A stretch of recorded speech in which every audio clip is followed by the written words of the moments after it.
Hey everybody, welcome to All There Is. I'm your host, Kelly Bargabas. Today I have an episode for you that is a crossover episode from my Here to Lead podcast that I also produce. If you've listened to my past episodes or know anything about me, you know I'm really passionate about leadership. And so I have this book, Here to Lead, that I published last year. And I have this podcast with ongoing coaching and leadership lessons that I produce on a somewhat regular basis. And today's episode is all about finding balance in our work. I know All There Is has a theme that centers around the human experience and connection and sharing and shifting paradigms and expanding our minds and our universe through the sharing of words.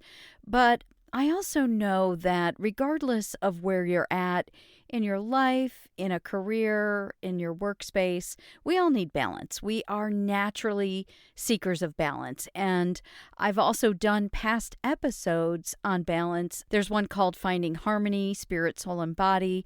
There's episodes about finding your peace. And if you look through past episodes of All There Is, you can find those. Today's episode does have more of a career-minded, work-related focus, but I really feel like you will get something out of this. Again, because we are all naturally seekers of balance. So this episode is called How to Find the Sweet Spot of Work-Life Balance, and I hope you get something out of listening to it today. Thanks for your time. Here it is. We are going to break down another corporate buzzword or phrase that we hear batted around all the time. And that buzzword or phrase is the idea of work-life balance. We're going to take a deep dive into that today, and we're going to get started. Today's episode is called How to Find the Sweet Spot of Work-Life Balance. It's not what you think.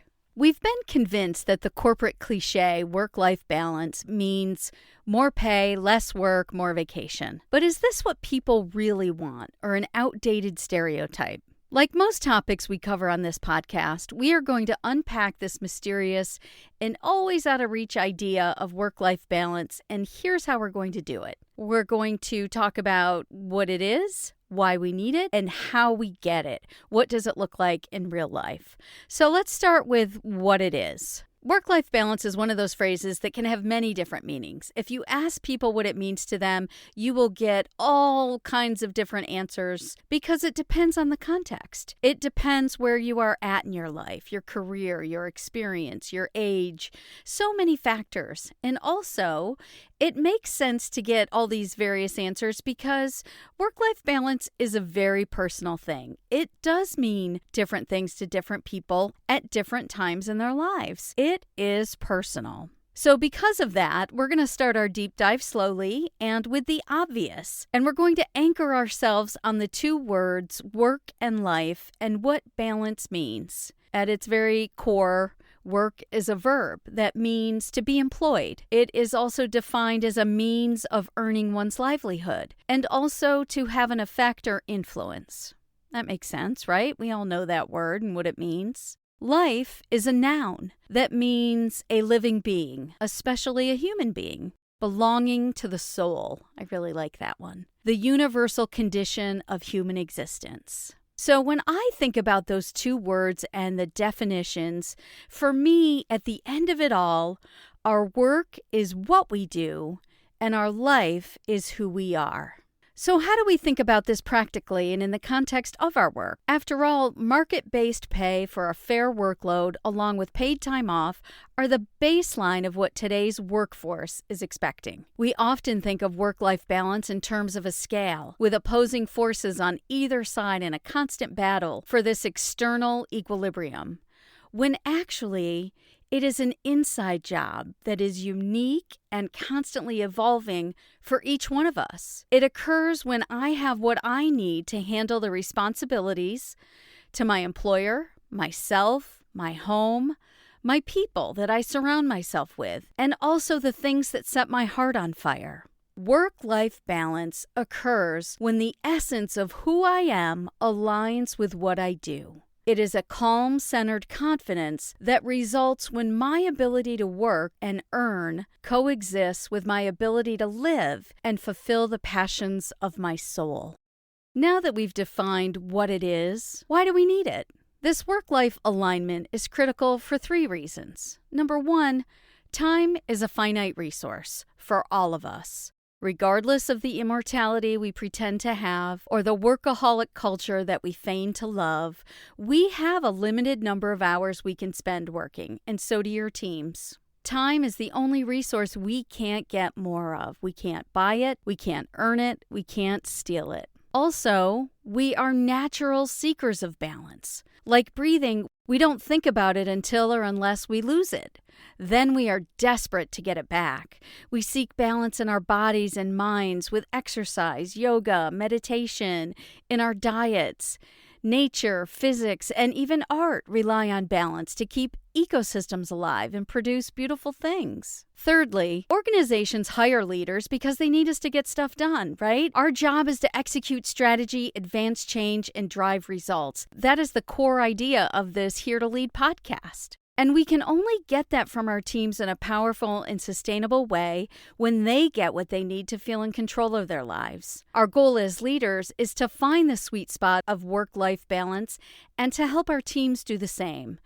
And remember, the sweet spot is where who they are aligns with what they do. And the truth is, we all want to work, but we also want to enjoy life. We want to work, but our value, self-esteem, and joy come from something else. Work is important, but not at the expense of the rest of our lives, our families, our creativity, or our rest. So now that we've defined what it is and why we need it, how do we get it? How do we achieve this work-life balance? How do we find that sweet spot? And what does it look like in real life? Now, if you ask leaders or the HR department what they think people want for work-life balance, you'll probably hear some common stereotypical answers like, oh, they just want more pay, they want to work less, and they want more time off, and they roll their eyes back in their head, right? Is that really what our teams want? I surveyed a diverse group of employees, all at different places in their careers, different ages, different industries. I asked them to tell me 3 things they need from their manager or company to feel like they have work-life balance. And I'm going to read you a few of the answers that I received exactly as they're written. I'm not filtering them or changing wording in any way. One answer said, clear expectations about your job description, not feeling looked down upon for taking time off like you're abandoning your team. Take sick days and personal days when you need to without feeling like you're doing something wrong. Be respected for the years you have spent doing the job faithfully and with a good work ethic. Be confident that your boss or administration has your back. Another said, autonomy, transparency that includes input from others, and schedule flexibility. Positive, supportive, kind work environment with inclusive team. Quality supervision with opportunities to learn and grow. Flexibility with schedule and adequate time off with no expectation to work during time off. Flexible hours that work better with your schedule. Understand that life happens, meaning a death in family and surgery. Don't judge, just understanding of life happening. Remote working or a couple remote days a week, depending on the situation. Clear expectations and communication. That way I can meet the needs and requirements, but also can be held accountable if I fail to meet them. This includes healthy confrontation and communication. Empathy and kindness. The ability to feel like a human and not just be a worker bee. If I'm sick, family stuff happens, weddings, etc., it's comforting to know that I'm not a burden for needing to handle life and that they understand things happen. Goal-oriented or growth mindset. Enough time off. For example, if I only have 1 week of PTO, I'm going to save it until absolutely necessary. Flexibility. For example, stepping out an hour on Monday, being able to make that time up later in the week and not have to use PTO. Expectation that I'm not available 24/7. Another said, freedom, trust, technology that works. So those are just some of the answers. And to me, their answers were unexpected, they were very clear and direct. They surprised me with how fast they answered. They knew the answer right away. There were some major themes. When it comes to time off, they want to be able to take their days off without feeling like they're doing something wrong, abandoning their team, or being a burden. Our teams don't want more PTO, they want judgment-free PTO. Subconscious bias that reflects our own life can exist around what constitutes valid reasons for leaving early or taking a day off. And we've all been in these situations in these departments and companies, right? If we have small children with busy schedules, we're more apt to allow staff to leave early to catch a soccer game, but we can become annoyed when a childless worker wants to leave early to attend a creative writing class or a triathlon training session or whatever it is. We judge their reasons for wanting to leave early. That's why do you think so many people use the doctor appointment excuse or the somebody died excuse? Because we put judgment around the reasons people need to leave early. The rest of the survey answers centered around a few common themes of flexibility, freedom, trust, and most importantly, a desire for clear expectations and leadership. Not those stereotypical answers of just more pay, less work, more vacation. They want judgment-free PTO. They want flexibility, freedom, trust, clear expectations, leadership. So how do we take all this information and how do we find this sweet spot of work-life balance? There's 3 things that we can do to find it. Number 1, make it personal. In 4th grade, Jeff Jackson was the class rebel and troublemaker. And now, looking back, I'm pretty sure our teacher was just exhausted and didn't know what to do with him. So at least once a week, Jeff would break the rules, not listen, intentionally disrupt. My teacher would give warnings, 1 more time and you're going to ruin recess for the whole class. I guess she thought it would motivate him to behave, but he really didn't care about the rest of the class, and so he didn't listen, and recess would be canceled for all of us, even though we didn't do anything wrong. He didn't have many friends as a result, and everybody resented him. So the first way to make it personal is avoid the no recess for anyone approach of managing and motivating people. We're not in 4th grade. Don't allow one person's lack of professionalism or work ethic to negatively impact the whole team. If somebody screws up, don't take away a benefit for everybody. Often we set the same rules for everyone because then we can avoid having a difficult conversation with that one employee who isn't performing or is abusing our policies. It's lazy leadership to send a broad and general email to the whole group laying down the law when only a small number of people really need to be dealt with. Oftentimes it's just one person that generates an email to the whole company or is responsible for getting a benefit taken away. The only thing you're accomplishing is to make your good employees feel bad, and your Jeff Jacksons of the world will feel nothing. So the only thing you've done or accomplished is to demotivate your entire team. A one-size-fits-all approach builds resentment and apathy. Instead, create a menu of options. Talk to your team. Have them draft some ideas and present it to you. Find out what they need and be open. Don't be judgmental. Just because you're busy at home with a bunch of kids and a busy family, and so you really value that and find that that's the only reason, the justifiable reason to take time off. Be open to the idea that not everybody lives the same life that you do and that they have different things that are important to them. So be open, find out what they need for work-life balance. It may surprise you. Number 2, set your team up for success.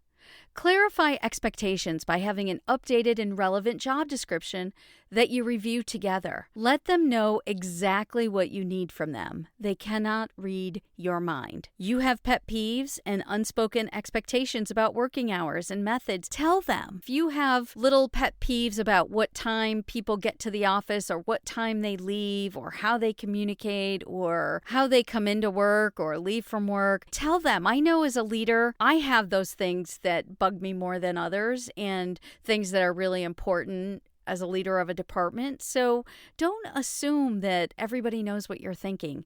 Be really clear and tell them. Provide technology and systems that work and ensure access to all the information they need from within your department and throughout the organization.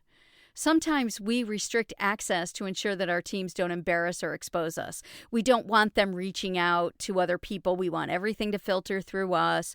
We don't want them to email other department heads or HR or, God forbid, our boss. And so what happens is if you're busy and they can't get in touch with you, they don't have everything they need to do their job. So trust your team. Trust them. Build a culture of operational excellence by removing barriers, fixing broken processes, and finding solutions. Allow time in your schedule to provide quality supervision. If you can't help the people on your team, find someone who can. And I know you may be wondering, what does this have to do with work-life balance? But it was really clear in the people that I spoke to and the answers that I received that not having clear expectations and not having the tools that you needed, it adds stress, which impairs their work-life balance. They can't find that balance when they're stressed out, don't have all the information. You bring them into a new role and you don't train them properly or adequately.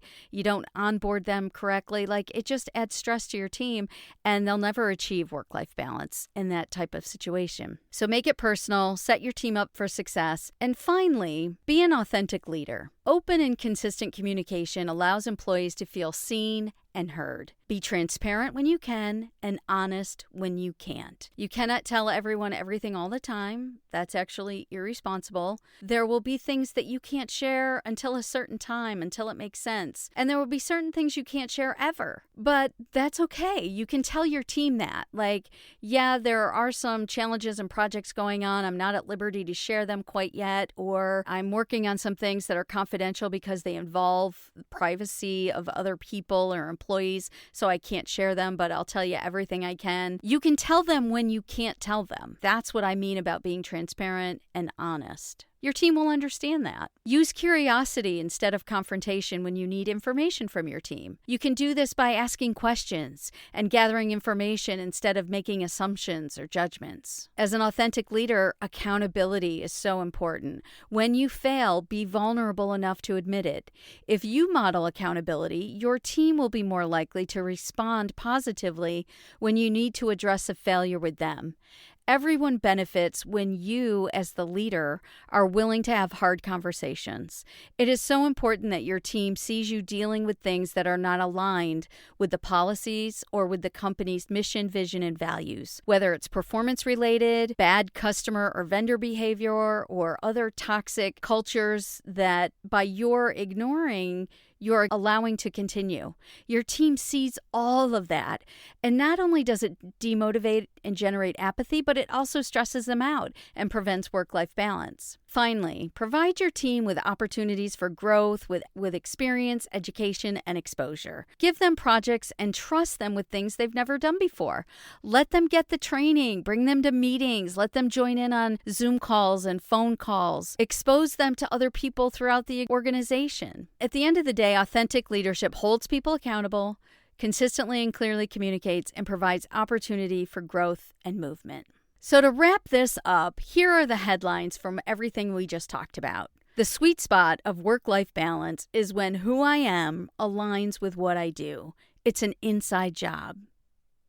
Balanced employees have the equilibrium and calm state of mind needed to be successful in their role as well as an engaged team member. One size does not fit all. Managing individuals with a group mentality builds resentment and apathy. Take the time to lead. If you provide the support, tools, and clarity that your team needs, they will have a better chance at success, which drives your success as a leader and ultimately throughout your organization. If we can make work-life balance personal, set our teams up for success, and authentically lead them, they will find the equilibrium and calm state of mind needed to fully engage in all aspects of who they are and what they do. That's the sweet spot, and it will change everything. Thanks for tuning in today. I appreciate your time. You can go to kellybargabas.com to listen to all past episodes. You can also find us on any of the major podcast platforms. Please like us, review us, share us. And until we meet again, take care.